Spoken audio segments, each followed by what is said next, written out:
नमस्कार दोस्तों।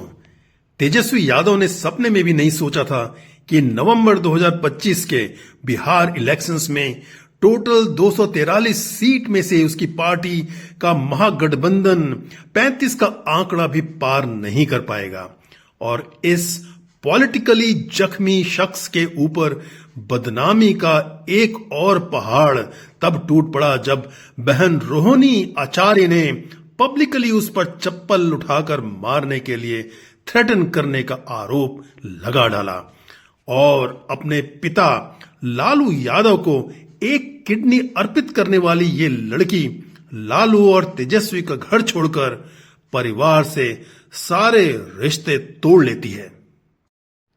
इससे पहले कि हम 15 नवंबर को भड़की इस लालू परिवार गृहयुद्ध की डिटेल्स में जाएं, मुझे एक जिज्ञासा हुई कि रोहिणी का सरनेम आचार्य क्यों है। उसका नाम तो अपने पति के नाम पर सिंह या पिता के नाम पर यादव होना चाहिए था। तो दोस्तों, यह नाम उस गायनोकोलॉजिस्ट कमला आचार्य के नाम पर रखा गया था जिसने जून 1979 में रोहिणी की डिलीवरी करवाई थी और इस लेडी डॉक्टर ने लालू प्रसाद से किसी भी प्रकार की फीस लेने से मना कर दिया था। रोहिणी का हस्बैंड समरेश सिंह एक इन्वेस्टमेंट बैंकर है और अपने 3 बच्चों के साथ सिंगापुर में सेटल्ड है। जहां एक और रोहिणी 5 दिसंबर 2022 को अपने पिता लालू यादव को एक किडनी ट्रांसफर करके उनकी जान बचाती है, वहीं दूसरी ओर 14 नवंबर 2025 की आरजेडी की हार के बाद वो एक्स पोस्ट में लिखती है कि उसे गंदी गालियां दी गईं। उस पर आरोप लगाया गया कि उसने एक गंदी किडनी अपने फादर को दी है और वो भी पैसों के लिए और पार्टी टिकट्स के खातिर। वो आगे लिखती है कि वो पॉलिटिक्स छोड़ रही है और इस फैमिली से अपने संबंध भी तोड़ रही है। वो कहती है कि अब वो अनाथ हो गई है। इन लोग का नाम लीजिए तो आपको घर से निकाल दिया जाएगा, आपको बदनाम किया जाएगा, आपको गाली दिलवाया जाएगा, आपके ऊपर चप्पल उठा करके मारा जाएगा। विवाद इतना बड़ा कि लालू परिवार की 3 और बेटियां राजलक्ष्मी, रागिनी और चंदा अपने बच्चों के साथ आरजेडी चीफ का पटना का घर छोड़कर 16 नवंबर को दिल्ली के लिए रवाना हो जाती हैं और इस तरह बिहार की सबसे ज्यादा पॉलिटिकली इन्फ्लुएंशियल फैमिली बिखर जाती है, टूट जाती है। लालू और राबड़ी देवी केवल देखते रह जाते हैं, रोते रह जाते हैं। तेज प्रताप कहता है कि हमारी बहन का जो अपमान करेगा तो कृष्ण का सुदर्शन चक्र चलेगा। हमारी बहन का जो अपमान करेगा कृष्ण का सुदर्शन चक्र चलेगा। आइए दोस्तों, जरा बारीकी से इस परिवार को समझने की कोशिश करते हैं। लालू प्रसाद का जन्म 11 जून 1948 को बिहार के फुलवारिया गांव में हुआ था और यह 1990 से 1997 तक बिहार के मुख्यमंत्री थे और 2004 से 2009 तक यूनियन मिनिस्टर फॉर रेलवेज थे। इनकी राबड़ी देवी, जो खुद 1997 से 2005 तक मुख्यमंत्री रह चुकी थी, से 1 जून 1973 को शादी होती है और इस शादी से इन्हें 9 संतान होती हैं, जिनमें 7 लड़कियां और 2 लड़के थे। तेज प्रताप यादव बिहार के भूतपूर्व मुख्यमंत्री दारोगा प्रसाद राय की पोती ऐश्वर्या राय से 2018 में शादी कर लेता है।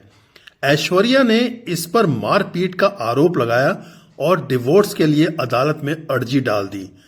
तेज प्रताप अनुष्का यादव के साथ रिलेशनशिप बनाता है और कुछ ऑब्जेक्शनेबल तस्वीरें फेसबुक में भी डाल देता है और इस बात से लालू प्रसाद इतने क्रोधित हो जाते हैं कि मई 2025 में ये तेज प्रताप को परिवार और पार्टी दोनों से बाहर निकाल देते हैं।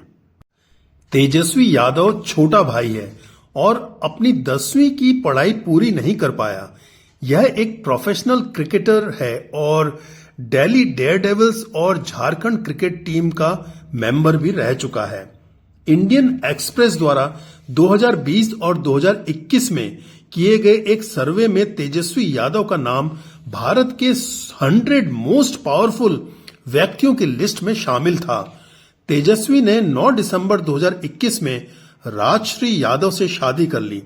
ये 2 बार डिप्टी चीफ मिनिस्टर रह चुका है, पहली बार 2015 में और दूसरी बार 2022 में। आइए वापस आते हैं अपने मेन टॉपिक पर। लालू घराने में हुई अंदरूनी हंगामे में जब आरोप प्रत्यारोप लग रहे थे कि हार का जिम्मा कौन ले, किसके माथे हार मढ़ी जाए, तब तेजस्वी ने रोहिणी को झल्लाकर कहा कि अगर सवाल पूछने हैं तो अपने ससुराल जाकर पूछो, यहां नहीं। रोहिणी के अनुसार सारी हार तेजस्वी के 2 पॉलिटिकल एडवाइजर्स संजय यादव और रमीज नेमत खान के कारण हुई, जो ये दोनों इलेक्शन मैनेजमेंट देख रहे थे और रोहिणी के अनुसार इन दोनों को हार अपने सर लेनी चाहिए थी, लेकिन तेजस्वी को यह मंजूर नहीं था। रमीज भी एक एक्स क्रिकेटर है और तेजस्वी का बड़ा अच्छा बचपन का दोस्त है। तेज प्रताप ने संजय यादव को जयचंद कहा है, जो लालू परिवार और पॉलिटिक्स में उथल पुथल का जिम्मेवार है। क्या कोई मैसेज? नहीं, पिताजी मेरे साथ हमेशा। कल मेरे माता पिता भी रो रहे थे, मेरी बहन रो रही थी मेरे लिए। मुझे भगवान ने मुझे सौभाग्य दिया कि मुझे मेरे इस तरह के माता पिता मिले, जो मेरा हर समय मेरा साथ दिए। मुझे बस इतना ही कहना है कि भगवान ना करे कि आप लोग के भी घर में कभी मेरे जैसी बहन बेटियां हो।